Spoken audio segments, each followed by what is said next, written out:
Chalut à tous et surtout chalut à toutes. Ici Joe la Science. Aujourd'hui nous allons parler du 8 mars. Lady, vous les femmes,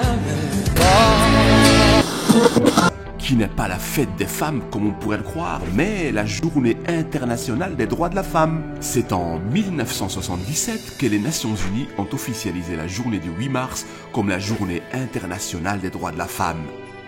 Alors, un peu d'histoire. Jusqu'en 1893, dans tous les pays du monde, les femmes avaient le même statut que celui des enfants, des poules et des chattes. Elles étaient considérées comme des mineurs toute leur vie. Ce n'est qu'au bout de nombreuses batailles épiques menées par des femmes courageuses que celles-ci ont enfin réussi à gagner quelques droits. On aurait pu croire que le bon exemple viendrait des États-Unis, de l'Angleterre ou encore de la France. Mais pas du tout. En 1893, c'est la Nouvelle-Zélande qui a été le premier État au monde à adopter le suffrage universel permettant aux femmes de voter, y compris les autochtones, c'est-à-dire les femmes maoris. Une vingtaine d'années plus tard, en 1919, juste après la Première Guerre mondiale, un grand ensemble de pays donne le droit de vote aux femmes. On peut citer le Royaume-Uni, le Canada, la Pologne, l'Azerbaïdjan, l'Autriche, l'Allemagne, l'Arménie, la Hongrie, mais toujours pas de France. Les femmes avaient remplacé les hommes dans les usines car ceux-ci avaient été mobilisés par la guerre et un grand nombre d'entre eux n'est évidemment jamais revenu. En 1920, les États-Unis donnent enfin le droit de vote aux femmes, mais seulement aux femmes blanches. En 1924, la Mongolie et en 1926, les Libanaises gagnent également le droit de vote. En 1930, l'Afrique du Sud donne elle aussi le droit de vote aux femmes blanches.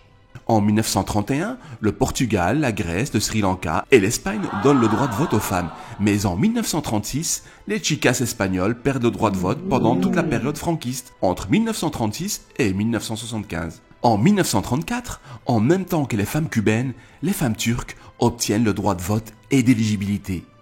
Et pendant ce temps-là, dans la patrie des droits de l'homme, mais pas de la femme, c'est-à-dire la France, il faudra attendre 1946, la fin de la Seconde Guerre mondiale, pour que les Françaises obtiennent enfin le droit de vote, alors que les Français, eux, l'avaient depuis 1848.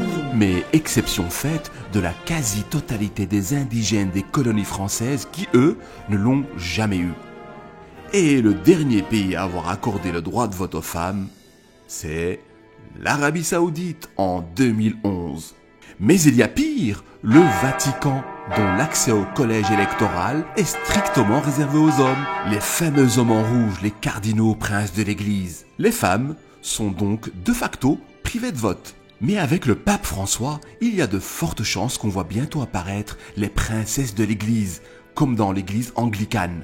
On peut également citer la République monastique du mont Athos, en Grèce, qui est interdit aux femmes et à toute créature femelle, à l'exception des poules et des chattes. Oui, vous avez bien entendu, c'est écrit noir sur blanc dans l'Avaton.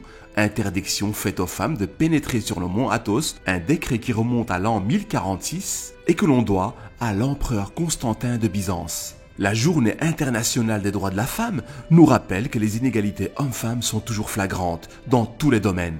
Par exemple, le revenu salarial des femmes reste en moyenne inférieur de 28% à celui des hommes. Mais il y a encore beaucoup d'injustices, l'accès à l'éducation, l'héritage, les postes élevés, etc. Aujourd'hui, le monde compte une quinzaine de femmes à la tête de leur pays. Le continent européen, à lui seul, en compte 6.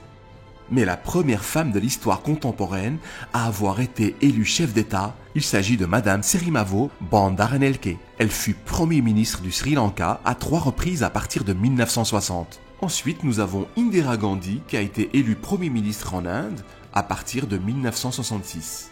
Golda Meir en Israël à partir de 1969.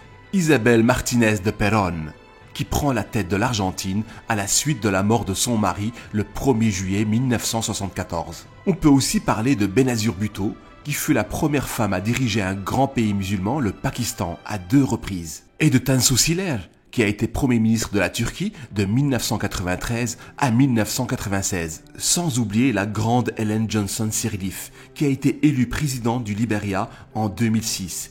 Elle a également été la première femme chef d'État africain à avoir été élue au suffrage universel.